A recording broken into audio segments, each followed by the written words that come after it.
হ্যাঁ এবার বলো। হ্যালো ফ্রেন্ডস, দুবাই মেট্রোতে কীভাবে নন কার্ডে রিচার্জ করতে হয় এখন আমরা তোমাদের দেখাবো।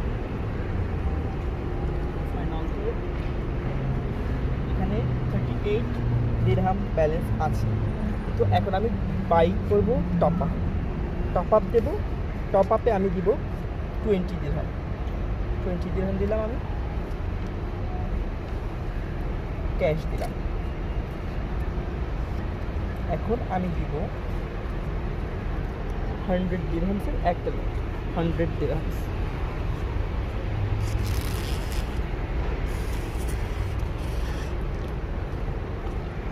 আমি 100 দিরহাম দিয়েছি, রিটার্ন মানি 80 টাকা। এখন 80 দিরহাম রিটার্ন আসবে।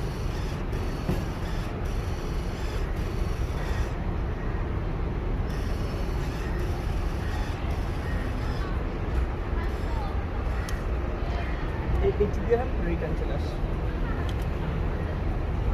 10, 20, 30, 40, 50, 60, 70, 80, 80 দিরহাম আমার রিটার্ন চলে আসছে। অ্যান্ড আমার টিকিট কাটা শেষ। এখন আপনি যদি রিসিপ্ট নিতে চান তাহলে ইংলিশ রিসিপ্ট দিয়ে একটা রিসিপ্ট চলে আসবে। ওকে, খুব ইজিলিভাবে দুবাই নন কার্ড রিচার্জ করবেন নিজেরটা নিজে উইদাউট এনি